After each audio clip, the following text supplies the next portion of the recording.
মহেশতলা ৩০ নম্বর ওয়ার্ডে বেহাল রাস্তা মেরামতির দাবিতে স্থানীয়দের পথ অবরোধ এবং বিক্ষোভ কর্মসূচি। স্থানীয়দের দাবি, দীর্ঘদিন ধরেই রাস্তার বেহাল অবস্থা। বহুবার স্থানীয় পৌরমাতা এবং তৃণমূল নেতাদের জানানো সত্ত্বেও কোনোভাবেই কেউই কর্ণপাত করেনি। প্রত্যেকবারই বর্ষার সময় প্রতিশ্রুতি দেওয়া হলেও স্থানীয় সমাধান সূত্র কোনোভাবেই বার হয় না। মহেশতলা পুরসভার ৩০ নম্বর ওয়ার্ডের বিস্তীর্ণ এলাকায় জলমগ্ন, তাই এই একই কারণে ওয়ার্ডের বিভিন্ন এলাকাতেই চলছে একই দিনে এই অবরোধ কর্মসূচি। এই মর্মে স্থানীয়রা ঠিক কি দাবি করছেন আসুন একবার শুনে নেওয়া যাক। অবরোধ বলতে এটা চড়া সুবিধা ইনস্টিটিউটের এটা প্রধান রাস্তা। এই রাস্তাটা প্রতিদিন কয়েকশো ছাত্রছাত্রী এটা দিয়ে যাতায়াত করে। তাদের এই দুর্ভোগের জন্য আর এবং এলাকার মানুষের এত দুর্ভোগ, কিন্তু এখানকার কোনো তোমার যারা নেতা তারা কর্ণপাত করছে না। তার কারণ হচ্ছে এখানে এইটুকু রাস্তা তিনটে ভাগ করা হয়েছে, তিনটে শিডিউল হয়েছে। এখানে তোমার একজন আছে, নেতা আছে, একটু আগিয়ে গিয়ে আরেকটা নেতা, তারপর আরেকটা গিয়ে তিনটে নেতায় ভাগে ভাগ করা হয়েছে। একটা নেতার কাজ শেষ হয়ে গেছে, দুটো নেতা এখনো কাজ সম্পূর্ণ করতে পারেনি।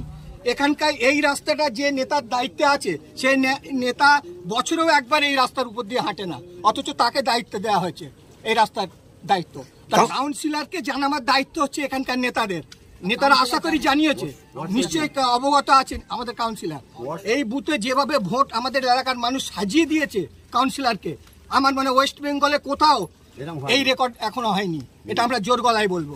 আমরা সেই দাবিতে আমরা এখানে অবরোধ করেছি। সেই অবরোধ সাকসেসফুল করার জন্য আমি আশা রাখবো মহেশতলা পৌরসভাকে, আশা রাখবো আমাদের এখানে মিউনিসিপ্যালিটির যে যিনি দায়িত্ব আছেন, রেখা নস্কর আছেন, উনি দায়িত্ব আছেন, ওনাকেও আমি অনুরোধ করবো যে যাতে এই রাস্তাটা খুব তাড়াতাড়ি এই রাস্তাটার সংস্কারের ব্যবস্থা নেয়।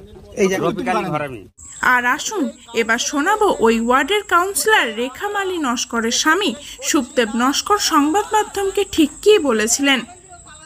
দেখুন, বর্ষায় রাস্তা ভেঙেছে, রাস্তা আবার তৈরি হবে। মঙ্গলবার থেকে রাস্তার কাজ আবার শুরু হবে স্টেট ফান্ড থেকে। এবং ইঞ্জিনিয়ার এসছে, উনি দেখেছেন, দেখে এস্টিমেট করছেন, মঙ্গলবার থেকে কাজ শুরু হবে। ওটা কত হাফ কিলোমিটার মতো রাস্তা, ট্রান্সফার রোড, মানিক মন্ডল হাট থেকে চটা যাওয়ার পথে ট্রান্সফার। এটা এখন পথ চলতি মানুষের যাতে অসুবিধা না হয় সেরকমই ব্যবস্থা করা হচ্ছে। তারপর বর্ষা কেটে গেলে ওকে আবারও সুন্দরভাবে পিচ করা হবে। আমি তৃণমূলের একজন কর্মী, আমার স্ত্রী এই ওয়ার্ডে। বেশ খানিকক্ষণ অবরোধ কর্মসূচি চলার পর স্থানীয় পুলিশ প্রশাসনের আশ্বাসে অবরোধ প্রায় বেশ কয়েক ঘন্টা বাদে উঠে যায়। মহেশতলা থেকে টিনা রায়ের রিপোর্ট, খবর 7 দিন।